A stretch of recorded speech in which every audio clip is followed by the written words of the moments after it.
We're sure you've heard about Taoism before, but what is it all about? That which offers no resistance overcomes the hardest substances. That which offers no resistance can enter where there is no space.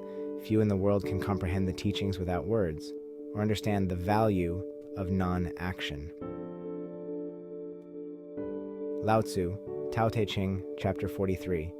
The yin, the dark swirl, is associated with shadows, femininity, and the trough of a wave.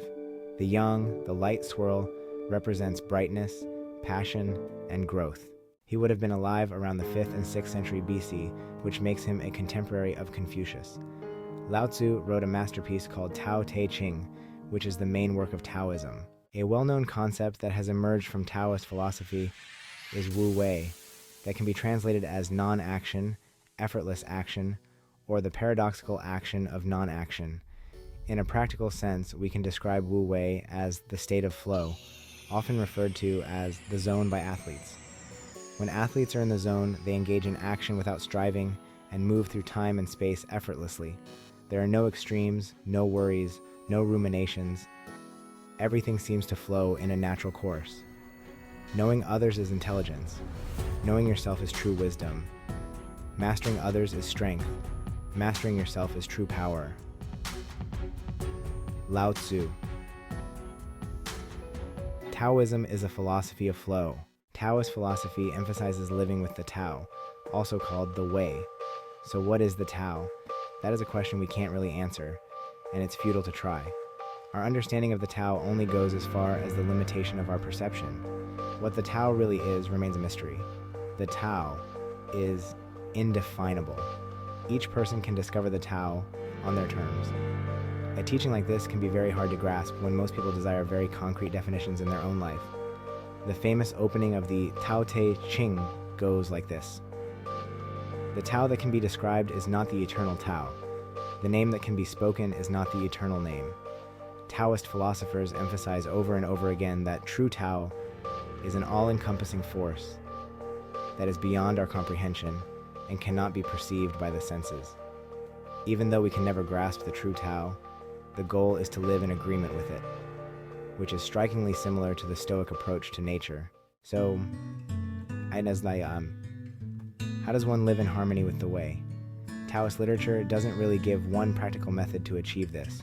However, we can find many clues that point to achieving stillness of mind, curbing the senses, being humble, and the cessation of striving, in order to open ourselves up to the working of the universe. We need to spend time cultivating our yin, which is our inner experience. This stillness of mind doesn't necessarily mean that we sit down somewhere with our eyes closed. Stillness of mind can be combined with action, and if we are completely in the present moment, our actions will go effortlessly, without friction, and accompanied by a razor-sharp focus. When you look close, Tao is everywhere. Another essential teaching of Taoism is the power of gentleness. By forcing and striving, we might get the job done, but at the same time, we spend much more energy than necessary and possibly suffer from collateral damage. On the other hand, someone in a state of flow approaches a task intelligently, knowing when to act, and finds a balance between action and non-action. It's a golden path between anxiety and boredom. The idea behind non-action goes against the Western ideal of forcing and working harder to get results. We are encouraged to be ambitious, to take control, and to strive. Meanwhile, many people suffer from depression, anxiety disorders, and sleep disorders. Are we burning ourselves out? We look down on passivity and often mistake it for laziness. When we look at nature, doing nothing makes way more sense than we tend to think. Results do not equal the amount of energy we spend. Results are the consequences of a series of actions. Many of these actions come naturally, and a task doesn't need more human intervention than necessary to steer it in the right direction. Isn't it so many problems solve themselves? Taoism compares life with a river. The river already has a course or several courses, and once we find ourselves in that river, we can swim against the current, we can hold on to a branch, or we can let go and go along with the stream.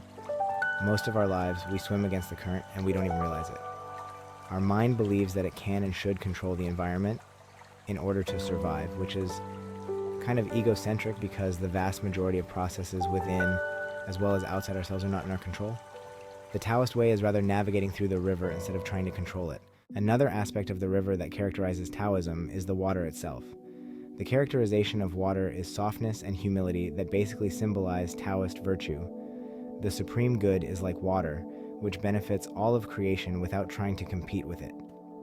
It gathers in unpopular places.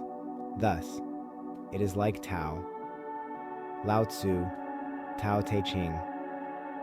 Water may be soft, but it overcomes hardness, which we can see in the erosion of rock. And water not only seeks the lower places, it has no purpose, no goal, no specific desire. Yet it nourishes everything possible. Water is the softest and most yielding substance. Yet nothing is better than water for overcoming the hard and rigid, because nothing can compete with it. Lao Tzu, Tao Te Ching. If you ever experienced a state of flow, there's one thing that disappears and only comes back when the thinking mind takes back control. This is the focus on results rather than the task at hand.